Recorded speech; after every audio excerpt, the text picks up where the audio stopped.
গাজীপুরের সাংবাদিক আসাদুজ্জামান তুহিন, যাকে নির্মমভাবে প্রকাশ্যে হত্যা করা হয়েছে। এই হত্যাকাণ্ডের ভিডিও আপনারা দেখেছেন, যেখানে নির্মমতার আসলে যে চরম পর্যায়, চূড়ান্ত পর্যায়, সেটাই আমরা দেখেছি। গাজীপুরে সাংবাদিক আসাদুজ্জামান তুহিন হত্যার প্রতিবাদ ও হত্যাকারীদের দৃষ্টান্তমূলক শাস্তির দাবিতে চাঁপাইনবাবগঞ্জে সাংবাদিক সমাজের মানববন্ধন অনুষ্ঠিত হয়েছে। রোববার বেলা 11টায় জেলা প্রশাসকের কার্যালয়ের সামনে এই কর্মসূচির আয়োজন করে চাঁপাইনবাবগঞ্জ সাংবাদিক সমাজ। প্রায় 1.5 ঘণ্টা ধরে চলা কর্মসূচিতে বক্তব্য রাখেন চাঁপাইনবাবগঞ্জ প্রেস ক্লাবের সভাপতি গোলাম মোস্তফা মন্টু, সাবেক সাধারণ সম্পাদক ও জ্যেষ্ঠ সাংবাদিক আনোয়ার হোসেন দিলু, শহীদুল হুদা অলোক, সাধারণ সম্পাদক ফয়সাল মাহমুদ, চাঁপাইনবাবগঞ্জ টেলিভিশন জার্নালিস্ট অ্যাসোসিয়েশনের সভাপতি রফিকুল আলম, চাঁপাইনবাবগঞ্জ জেলা প্রেস ক্লাবের সভাপতি হোসেন শাহ নেওয়াজ, সাধারণ সম্পাদক মনোয়ার হোসেন জুয়েল, সিটি প্রেস ক্লাবের সাধারণ সম্পাদক মেহেদি হাসান, সাংবাদিক ফয়সাল আজম অপু, জাকির হোসেন পিঙ্কু, বদিউজ্জামান রাজা বাবু, সেলিম রেজা সহ অন্যরা। এ সময় বক্তারা বলেন, মহান মুক্তিযুদ্ধ, 90-এর গণঅভ্যুত্থান, 24-এর গণঅভ্যুত্থান, মানুষ কিন্তু জাগছে।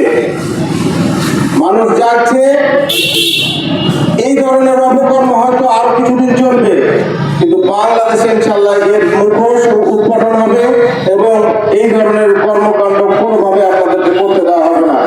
পুলিশ বাহিনী, রাজনীতিবিদ, ব্যবসায়ী সহ সবাইকে বলতে চাই যে আমরা সাংবাদিকরা ঐক্য, একে অপরের কাঁধে কাঁধ মিলে কাজ করব। আপনাদের ছেড়ে দেওয়া হবে না। আমি পুলিশ প্রশাসনকে সতর্ক করে দিতে চাই, আমাদের বিরুদ্ধে কেউ যদি এই অনৈক্য করেন, আমাদের বিরুদ্ধে অবিচার করেন, আমরা হাতে হাত মিলে আপনাদের বিরুদ্ধে প্রতিরোধ করে তুলব। আবার আমার সহকর্মী ফয়সাল মাহমুদও বলেছে আমাদের যেন আর এইরকম মানববন্ধনে দাঁড়াতে না হয়। এটি হচ্ছে যথার্থ কারণ। একজন মানুষকে প্রথমে কুপিয়ে একটা প্রকাশ্য মার্কেট এলাকাতে, জনবহুল এলাকাতে প্রথমে কুপিয়ে পরে গলা কেটে হত্যা করা হয়েছে। এই নির্মমতা, এই নৃশংসতায় প্রমাণ করে রাষ্ট্রের আসলে আইন শৃঙ্খলা পরিস্থিতির কী অবস্থা। একজন সাংবাদিক যিনি সমাজের কথা বলেন, ন্যায়ের কথা বলেন, অন্যায়ের বিরুদ্ধে কথা বলেন, তাকে যদি এই নির্মমভাবে, নৃশংসভাবে প্রকাশ্যে হত্যা করা হতে পারে, তাহলে একজন সাধারণ নাগরিক যারা আমজনতা, তাদের কি অবস্থা।